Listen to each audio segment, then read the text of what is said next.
यो नमः हरिः ॐ। ॐ नमो भगवते रुद्राय। ॐ नमस्ते रुद्रमन्यव उतोत ऋषभे नमः। नमस्ते अस्तु धन्वने बाहुभ्यामुत ते नमः। यात इषु शिवतमा शिवं बभूव ते धनुः। शिवा शरव्या यातवतया नो रुद्रमृडया। याते रुद्रशिवा तनूरघोरा पापकाशिनी। तया नस्तनुवा शन्तमया गिरिशन्ताभिचाकशीली। यामिषुं गिरिशन्तहस्ते बिभर्ष्यस्तवे। शिवान् गिरित्रतां कुरु माहि पुंसि पुरुषैं जगत्। शिवेन वचसा त्वा गिरिशाच्चावदामसि। यथा नः सर्वमिज्जगदयक्ष्मगुं सुमना अससत्। अद्यवोचदधिवक्ता प्रथमो दैव्योऽभिषक्। अहीगश्च सर्वा आञ्जम्भयन् सर्वा आश्रयातु धान्यः। असौ यस्ताम्रो अरुण उत बभ्रुः सुमङ्गलः। ये चेमागुं रुद्रा अभितो दिक्षु श्रिताः सहस्रशो वै शागुं हेड ईमहे। असौ यो वसर्पति नीलग्रीवो विलोहितः। उतैनं गोपा अदृशन्नदृशन्नुदहार्यः। उतैनं विश्वा भूतानि सदृष्टो मृडयातिनः। नमो अस्तु नीलग्रीवाय सहस्राक्षाय मीडुषे। अतो ये अस्य सत्त्वानो हन्तेभ्यो करन्नमः। प्रमुञ्च धन्वनस्त्वमुभयोराग्नियोर्जाम्। याश्च ते हस्त इषवः पराता भगवो वपा। अवतत्यधनुस्त्वगुं सहस्राक्षशतेषु ते। निशीर्य शल्यानां मुखा शिवो नः सुमना भव। विजन्धनुः कपर्दिनो विशल्यो बाणवागुम् उत। अनेशन्नस्येषव आभुरस्य निषङ्गतिः। याते हेतिर्मीडुष्टमहस्ते बभूव ते धनुः। तयास्मान् विश्वतस्त्वमयक्ष्मया परिभुज। नमस्ते अस्वायुधायानातताय धृष्णवे।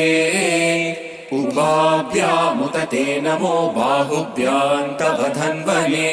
परिते धन्वनो हेतिरस्मान् वृणक्तु विश्वतः। अथो य इषुधिस्तवारे अस्मन्निदेहितम्। नमस्ते अस्तु भगवन् विश्वेश्वराय महादेवाय त्र्यम्बकाय त्रिपुरान्तकाय त्रिकाग्निकालाय कालाग्निरुद्राय नीलकण्ठाय मृत्युञ्जयाय सर्वेश्वराय सदाशिवाय श्रीमन्महादेवाय नमः।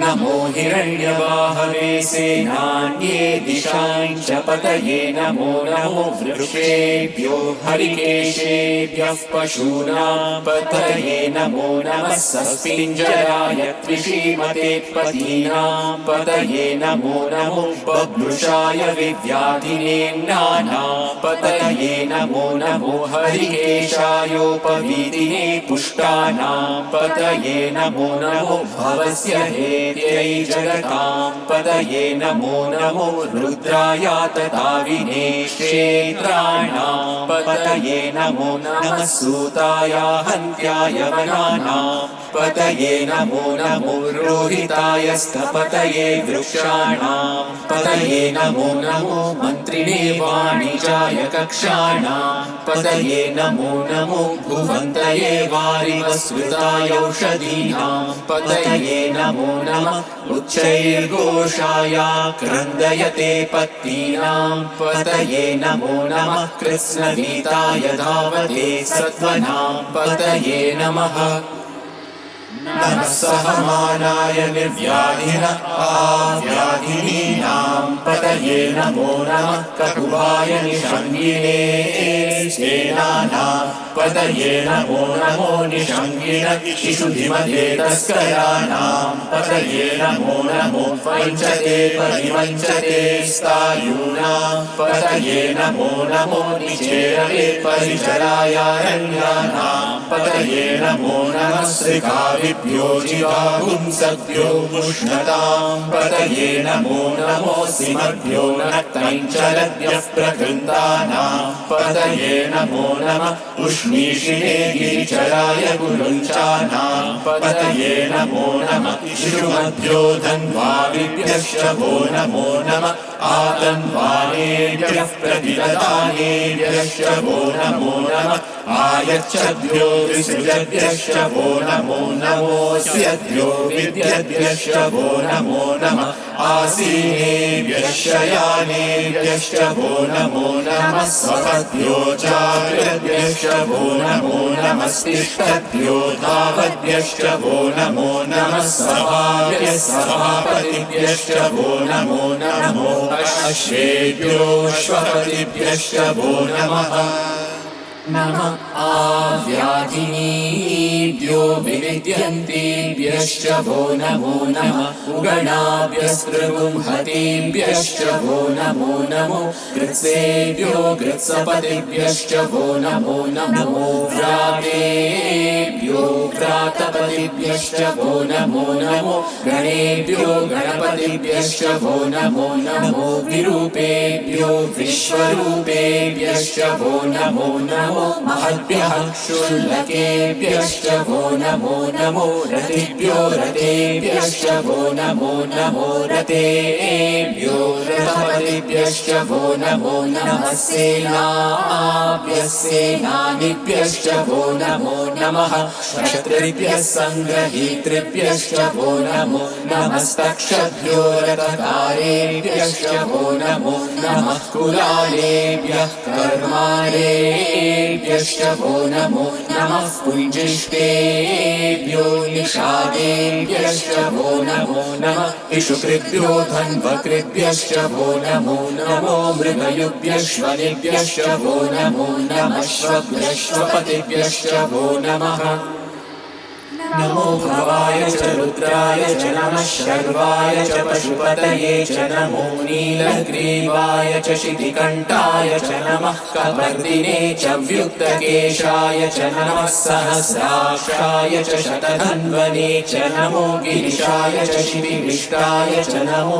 मीरुष्टमाय चेषुमते च नमो ह्रस्वाय च वामनाय च नमो बृहते च वर्षीयसे च नमो वृद्धाय च संवृद्वये च नमो अग्र्याय च प्रथमाय च नमः आशवे चाजिराय च नमः शीघ्रियाय च शीघ्राय च नमः ऊर्म्याय चावस्वन्याय च नमः स्रोतस्याय च द्वीप्याय च नमो ज्येष्ठाय च कनिष्ठाय च नमः पूर्वजाय चापरजाय च नमो मध्यमाय चापगल्भाय च नमो जघन्याय च बुद्धियाय च नमः सोऽभ्याय च प्रतिसर्याय च नमो याम्याय च क्षेम्याय च नमः उर्वर्याय च कल्याय च नमः श्लोक्याय चावसान्याय च नमो वन्याय च कक्ष्याय च नमः श्रवाय च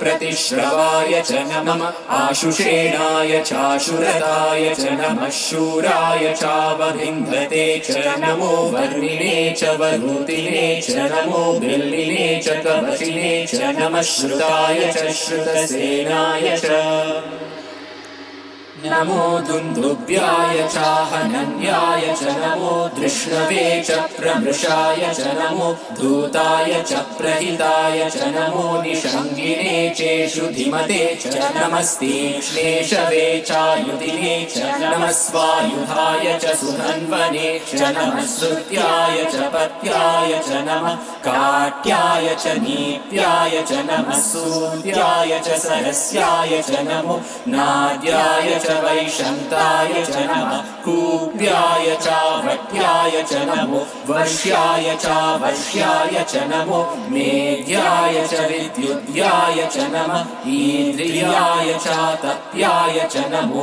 वाट्याय च रेश्मियाय च नमो वास्तव्याय च वास्तुवाय च ॐ हर हर हर हर ॐ नमः सोमाय च रुद्राय च नमः साम्राय चारुणाय च नमः शङ्गाय च पशुपतये च नमः उग्राय च भीमाय च नमो अग्रे वदाय च दूरे वदाय च नमो हन्त्रे च हनीयसे च नमो वृक्षेभ्यो हरिकेशेभ्यो नमस्काराय नमः शम्भवे च मयोभवे च नमः शङ्कराय च मयस्कराय च नमः शिवाय च शिवतराय च नमस्तीर्त्याय च पूर्व्याय च नमः पार्याय च भार्याय च नमः प्रतरणाय चोत्तरणाय च नमः आधार्याय च लाद्याय च नमः षष्ट्याय च फेण्याय च नमः सिकट्याय च प्रवाह्याय च नमः हिरण्याय च प्रपद्याय च नमः किंशिलाय च क्षयणाय च नमः कपर्दिने च पुलस्तये च नमो गोष्ठ्याय च गृह्याय च नमः सल्प्याय च गेह्याय च नमः काट्याय च गह्वरेष्ठाय च नमो हृदयाय च निवेष्ट्याय च नमः पागुंसव्याय च रजस्याय च नमः शुष्क्याय च हरित्याय च नमो लोप्याय चोलप्याय च नमः ऊर्व्याय च सूर्याय च नमः पर्ण्याय च पर्णशद्याय च नमो पगुरमाणाय चाभिघ्नते च नमः आखिदते च प्रखिदते च नमो वह्निकेभ्यो देवानागं हृदयेभ्यो नमो विक्षीणकेभ्यो नमो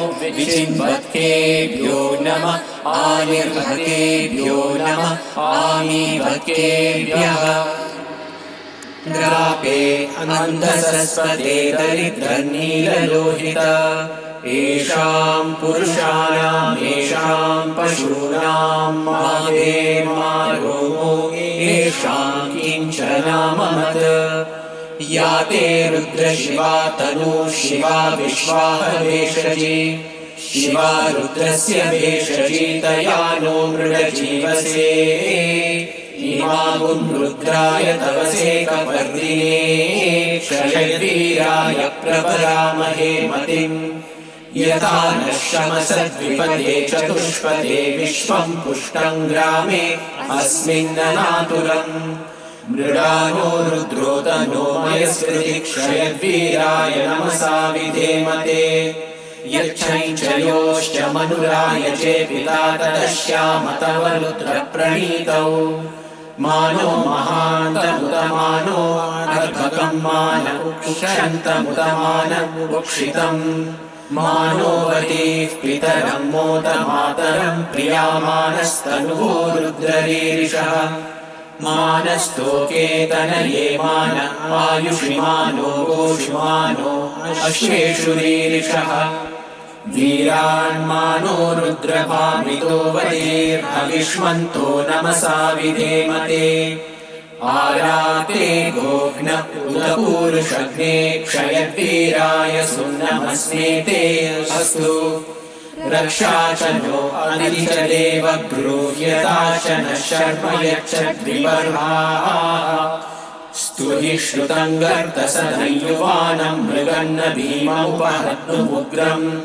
मृडाचरित्रे रुद्रस्तवानो अन्यन्ते अस्मन्निवपन्तु सेनाः परिणो रुद्रस्य हेतिर्वृणत्तु परित्वेषस्य दुर्मतिरघायोः अवस्त्यामकवध्यस्तनुष्वमीन्वस्तोकायतनयाय मृडया मीडुष्टमशिवतमशिवो नः सुमना भव परमे वृक्ष आयुधन्निकाय कृत्तिं वसान आचर पिनाकं बिभ्रदागहि विकिरितविलोहित नमस्ते अस्तु भगवः यास्ते सहस्रगुं हेतयोऽन्यमस्मन्निवपन्तु ताः सहस्राणि सहस्रता बाहुवोस्तव हेतयः तासामीशानो भगवः पराशीनामुखाकृति सहस्राणि सहस्रशो ये रुद्रा अधिभूम्याम्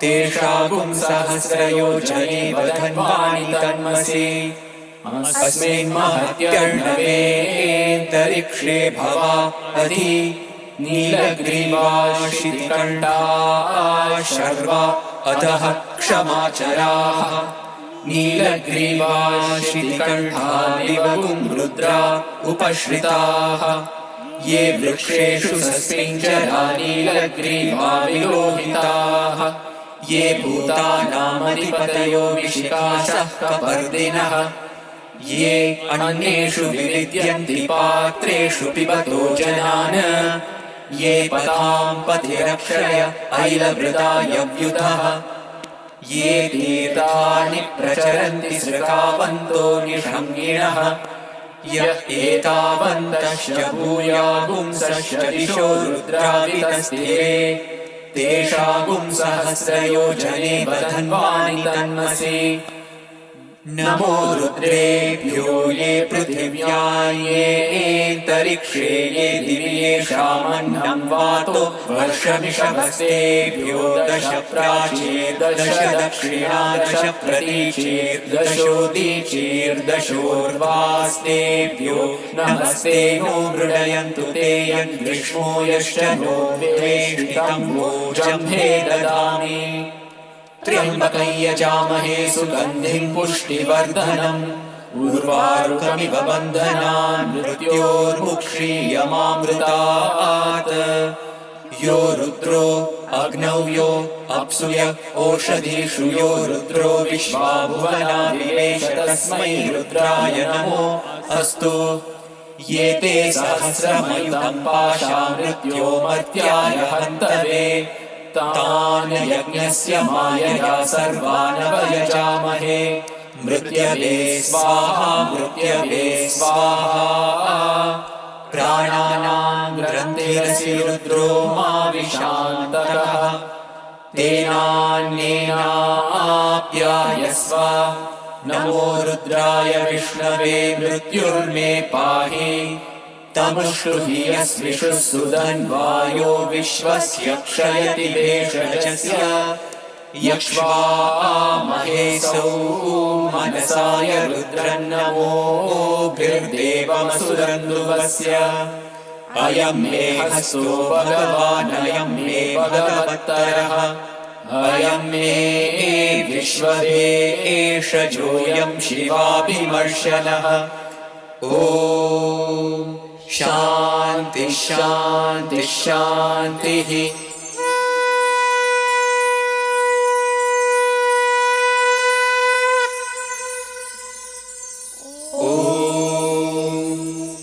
अग्ना विष्णु सजोषसे मा वर्धन्तु मां गिरः द्युम्नैर्वाजेभिरागतम् वाचश्च मे प्रसवश्च मे प्रयतिश्च मे प्रसिद्धिश्च मे नीतिश्च मे क्रतुश्च मे स्वरश्च मे श्लोकश्च मे श्रावश्च मे श्रुतिश्च मे ज्योतिश्च मे सुवश्च मे प्राणश्च मे पानश्च मे व्यानश्च मे सुश्च मे चित्तं च आधीतं च मे वाक् च मे मनश्च मे चक्षुश्च मे श्रोत्रं च मे दक्षश्च मे बलं च ओजश्च मे सहश्च आयुश्च मे जरा च आत्मा च मे धनुश्च मे शर्म च मे वर्म च मे गानि च मे स्थानि च मे परुगुंषि च मे शरीराणि च मे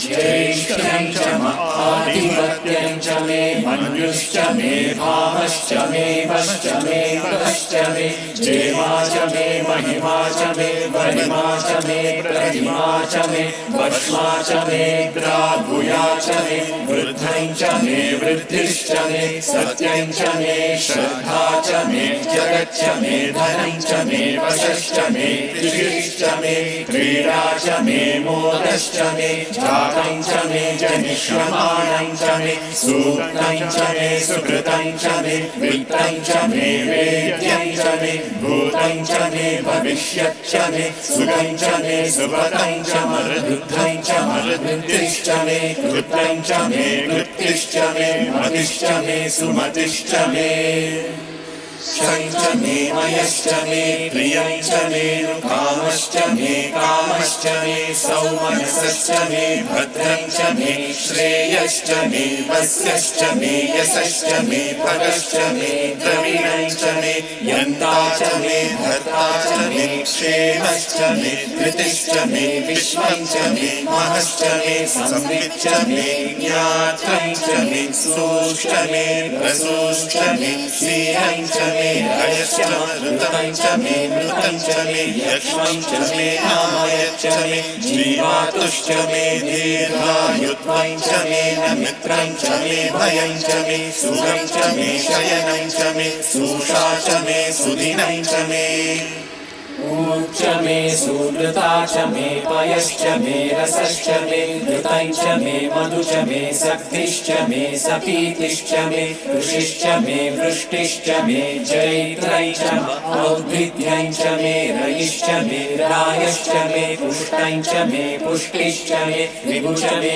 प्रभु च मे बहु च मे भूयश्च मे पूर्णं च मे पूर्णतरं च मे क्षितिश्च मे पूयवाश्च मे नैं च मे शुच्च मे व्रीहयश्च मे यवाश्च मे माशाश्च मे तिलाश्च मे मुद्राश्च मे खल्वाश्च मे गोधूमाश्च मे मसुराश्च मे प्रियङ्कवश्च मे नवश्च मे श्यामाकाश्च मे नीवाराश्च मे अश्मा च मे मृत्तिका च मे गिरयश्च मे पर्वताश्च मे सिकताश्च मे वनस्पतयश्च मे हिरण्यं च मे यश्च मे सीसं च मे प्रपुश्च मे श्यामं च मे लोहं च मे ग्निश्च आपश्च मे वीरुधश्च ओषधयश्च मे कृष्णपच्यं च मे पृष्ठपच्यं च मे ग्राम्याश्च मे पशव आरण्याश्च यज्ञेन कल्पन्तां वित्तं च मे वित्तिश्च मे भूतं च मे भूतिश्च मे वसु च मे वसतिश्च मे कर्म च मे शक्तिश्च मे अर्थश्च एमश्च इतिश्च मे गतिश्च मे अग्निश्च इन्द्रश्च मे सोमश्च इन्द्रश्च मे सविता च इन्द्रश्च मे सरस्वती च इन्द्रश्च मे पूषा च इन्द्रश्च मे बृहस्पतिश्च इन्द्रश्च मे मित्रश्च इन्द्रश्च मे वरुणश्च इन्द्रश्च मे त्वष्टा च इन्द्रश्च मे धाता च इन्द्रश्च मे विष्णुश्च इन्द्रश्च मे श्विनौ च इन्द्रश्च मे मरुतश्च इन्द्रश्च मे विश्वे च मे देवा इन्द्रश्च मे पृथिवी च इन्द्रश्च मे अन्तरिक्षं च इन्द्रश्च मे द्यौश्च इन्द्रश्च मे दिशश्च इन्द्रश्च मे मूर्धा च इन्द्रश्च मे प्रजापतिश्च इन्द्रश्च मे अग्निश्च मे रश्मिश्च मे लाभ्यश्च मे धिपतिश्च उपागुंश्च मे दर्यामश्च ऐन्द्रवायवश्च मे मैत्रावरुणश्च आश्विनश्च मे प्रतिप्रस्थानश्च मे शुक्रश्च मे मन्त्री च आग्रहणश्च मे वैश्वदेवश्च मे ध्रुवश्च मे वैश्वानरश्च ऋतुग्रहाश्च मे तिग्राह्याश्च ऐन्द्राग्नश्च मे वैश्वदेवश्च मे मरुद्गीयाश्च मे माहेन्द्रश्च आदित्यश्च मे सावित्रश्च मे सारस्वतश्च मे पौष्णश्च मे मे, पात्मीवतश्च मे, आर्योजनश्च मे इद्मश्च मे वर्हिश्च मे वेदिश्च मे तिष्णियाश्च मे सृजश्च मे चमसाश्च मे ग्रावाणश्च मे स्वरवश्च म उपरवाश्च मे ऋषभणे च मे द्रोणकलशश्च मे वायव्यानि च मे पूतमृच्च म आधवनीयश्च म आग्नेयीध्रं च मे हविर्धानं च मे गृहाश्च मे सदश्च मे पुरोडाशाश्च मे पचताश्च मे वभृतश्च मे स्वगाकारश्च मे अग्निश्च मे घर्मश्च मे अर्कश्च मे सूर्यश्च मे प्राणश्च मे श्वमेधश्च मे पृथिवी च मे दितिश्च मे दितिश्च मे द्यौश्च मे शक्वरीरङ्गुलयो दिशश्च मे यज्ञेन कल्पन्तामृच्च मे साम च मे सोमश्च मे यजुश्च मे दीक्षा च मे तपश्च म ऋतुश्च मे व्रतं च मे होरात्रयोः वृष्ट्या बृहत्कृतन्तरे च मे यज्ञेन कल्पेताम् गर्भाश्च मे वत्साश्च मे त्रयविश्च मे त्रयवी च मे द्वितीयवाश्च मे द्वितीयवी च मे पञ्चाविश्च मे पञ्चावी च मे त्रिवत्सश्च मे त्रिवत्सा च मे तुर्यवाश्च मे तुर्यवी च मे पष्ठवाश्च मे पष्ठवी च म उक्षा च मे वशा च म वृषभश्च मे वेहश्च मे नड्वाई च मे धेनुश्च म आयुर्यज्ञेन कल्पताम् प्राणो यज्ञेन कल्पताम् अपानो यज्ञेन कल्पताम् व्यानो यज्ञेन कल्पताम् चक्षुर्यज्ञेन कल्पताम् श्रोत्रं यज्ञेन कल्पताम् मनो यज्ञेन कल्पताम् वाक् यज्ञेन कल्पताम् आत्मा यज्ञेन कल्पताम् यज्ञो यज्ञेन कल्पताम् एकाच मे तिस्रश्च मे पञ्च च मे सप्त च मे नव च म एकादश च मे त्रयोदश च मे पञ्चदश च मे सप्तदश च मे नवदश च म एकविंशतिश्च मे त्रयोविंशतिश्च मे पञ्चविंशतिश्च मे सप्तविंशतिश्च मे नवविंशतिश्च म एकत्रिंशच्च मे त्रयस्त्रिंशच्च मे चतस्रश्च मे षष्टौ च मे द्वादश च मे षोडश च मे विंशतिश्च मे चतुर्विंशतिश्च मे अष्टाविंशतिश्च मे द्वात्रिंशच्च मे षट्त्रिंशच्च मे चत्वारिंशच्च मे चतुश्चत्वारिंशच्च मे अष्टाचत्वारिंशच्च मे वाजश्च प्रसवश्चाप्निचश्च क्रतुश्च सुवश्च मूर्धाश्च व्यश्नियश्चान्त्यायनश्चान्त्यश्च भुवनश्च भुवनश्चाधिपतिश्च ॐ शान्ति शान्ति शान्तिः यदक्षरपरभ्रष्टं मात्राहीनं तु यद्भवेत् तत्सर्वं क्षम्यतां देव नारायण नमोऽस्तु ते विसर्गबिन्दुमात्राणि पदपादाक्षराणि च न्यूनानि चातिरिक्तानि क्षमस्व साईश्वर अपराधसहस्राणि क्रियन्ते हर्निशं मया दासोऽयमिति मां मत्वा क्षमस्व साईश्वर अन्यथा शरणं नास्ति त्वमेव शरणं मम तस्मात् कारुण्यभावेन रक्ष रक्ष साईश्वर हरिः ओम तत्सत् श्री साईश्वरार्पणमस्तु स्वस्ति प्रजाभ्यः परिपालयन्ताम् न्यायेन मार्गेण महीमहीषाः गोब्राह्मणेभ्यः शुभमस्तु नित्यम् समस्तलोकाः सुखिनो भवन्तु समस्तलोकाः सुखिनो भवन्तु समस्तलोकाः सुखिनो भवन्तु ॐ शान्ति शान्ति शान्तिः।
श्रीकरी कृपाकरी क्षेमंकरी साईश्वरी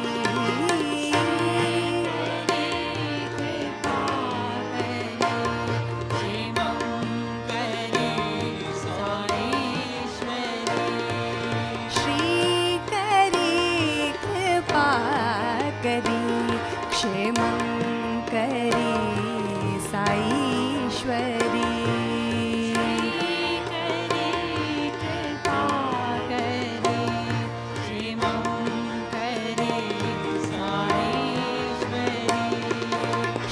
शंकरी अभयंकरी शुभंकरी साईश्वरी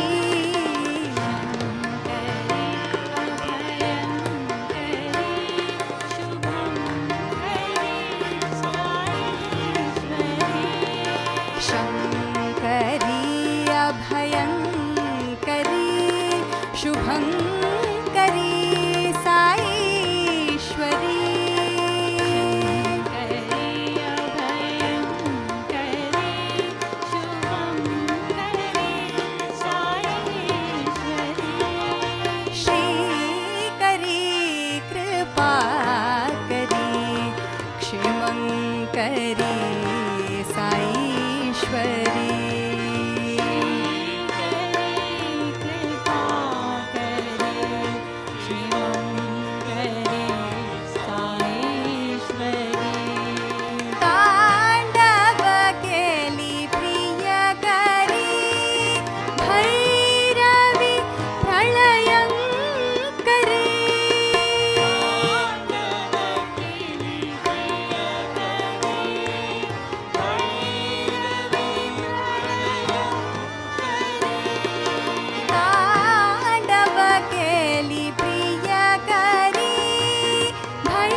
साई बाबा गीतसुधा मधुरं मधुरम् आनन्दम् साई बाबा गीतसुधा मधुरं मधुरम् आनन्दम् साई बाबा गीतसुधा मधुरं मधुरम् आनन्दम् साई बाबा गीतसुधा मधुरं मधुरम् आनन्दम् साई बाबा गीतसुधा मधुरं मधुरम् आनन्दम् साई बाबा गीतसुधा मधुरं मधुरम् आनन्दम् साई बाबा गीतसुधा मधुरं मधुरम् आनन्दम् साई बाबा गीतसुधा मधुरं मधुरम् आनन्दम् साई बाबा गीतसुधा मधुरं मधुरम् आनन्दम् साई बाबा गीतसुधा मधुरं मधुरम् आनन्दम् साई बाबा गीतसुधा मधुरं मधुरम् आनन्दम् साई बाबा गीतसुधा मधुरं मधुरम् आनन्दम् परति बाबा गीतसुधा मधुरं मधुरम् आनन्दम् परति बाबा गीतसुधा मधुरं मधुरम् आनन्दम् परति बाबा गीतसुधा मधुरं मधुरम् आनन्दम् परति बाबा गीतसुधा मधुरं मधुरम् आनन्दम् साई बाबा गीतसुधा मधुरं मधुरम् आनन्दम् साई बाबा गीतसुधा मधुरं मधुरम् आनन्दम् साई बाबा गीतसुधा मधुरं मधुरम् आनन्दम् साई बाबा गीतसुधा मधुरं मधुरम् आनन्दम् साई बाबा गीतसुधा मधुरं मधुरम् आनन्दम् साई बाबा गीतसुधा मधुरं मधुरम् आनन्दम् परति बाबा गीतसुधा मधुरं मधुरम् आनन्दम् परति बाबा गीतसुधा मधुरं मधुरम् आनन्दम् परति बाबा गीतसुधा मधुरं मधुरम् आनन्दम् परति बाबा गीतसुधा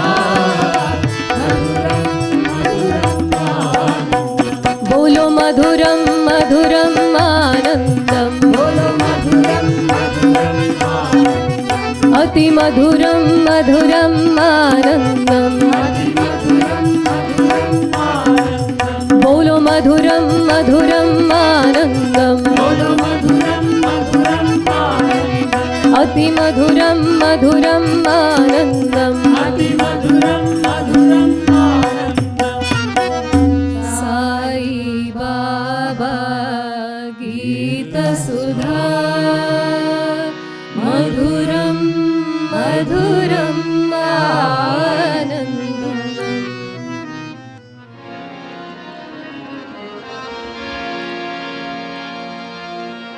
मंगल शुभ करी माँ